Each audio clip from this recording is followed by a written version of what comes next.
ఘనంగా స్వామి వివేకానంద 122వ వర్ధంతి. వరంగల్ జిల్లా రంగశాయిపేట జంక్షన్లో స్వామి వివేకానంద 122వ వర్ధంతి కార్యక్రమాన్ని పురస్కరించుకొని చిత్రపటానికి పూలమాలను సమర్పించిన కాకతీయ విశ్వవిద్యాలయం తెలంగాణ ఉద్యమ నేత కత్తెరపల్లి దామోదర్.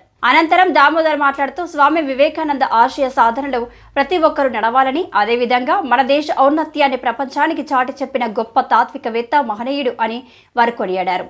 ఈ కార్యక్రమంలో జ్యోతిరావు పులే సామాజిక వేదిక రాష్ట్ర అధ్యక్షులు కేడెల ప్రసాద్, మైదం సంజీవ, పూజారి హరిప్రసాద్, యూత్ అధ్యక్షులు సొల్తి నరేందర్, గుర్రం జాషువా, పసునూరి భాస్కర్, ఎండి సలీం, బొమ్మగాని సీతారాం, జగదీశ్వర్, పోలేపాక అర్జున్, మోర రవి తదితరులు పాల్గొని కార్యక్రమాన్ని విజయవంతం చేశారు. ఆయన చేసినటువంటి సేవలను చూసినట్లయితే నేటి యువత మరి యొక్క భారతదేశ మార్గాన్ని దిశానిర్దేశం చేసినటువంటి మహోన్నతమైనటువంటి వ్యక్తి స్వామి వివేకానంద గారు. మరి ఆయన పశ్చిమ బెంగాల్ కలకత్తాలో మరి 1863 జనవరి 12వ తేదీన జన్మించినటువంటి ఆయన అంచెలంచెలుగా మరి చిన్నతనం నుండి కూడా ఆధ్యాత్మికంగా, సామాజికంగా మరి ఈ యొక్క దేశ పరిస్థితుల మీద బాగా అవగాహనతోనే ఆయన చాలా ముందుకు వెళ్ళడం జరిగింది.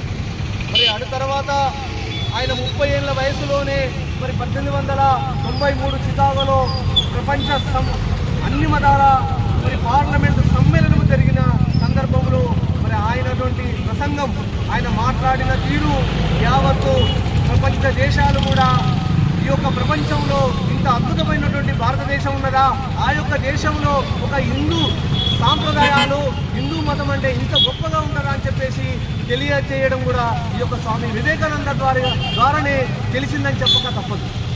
మరి ఈ రకంగా ఆయన చేసినటువంటి రచనలు కావచ్చు, ఆయన చెప్పినటువంటి విషయాలు కావచ్చు, నేటి యువత తప్పకుండా ఆచరించాలని చెప్పేసి ఈ సందర్భంగా తెలియజేస్తా ఉన్నాం.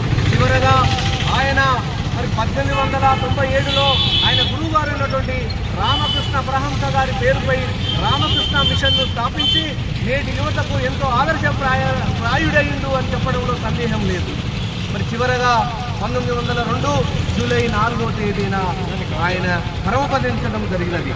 మరి నేటి యువత అంతా కూడా చాలా ఆదర్శప్రాయంగా ముందుకెళ్లాల్సినటువంటి అవసరం ఉన్నదని, ప్రపంచంలోనే భారతదేశాన్ని మరి ఒక అగ్రగామి దేశంగా మరి మనం చేయాల్సినటువంటి బాధ్యత మనందరి మీద ఉన్నదని ఈ సందర్భంగా తెలియజేస్తా ఉన్నాం.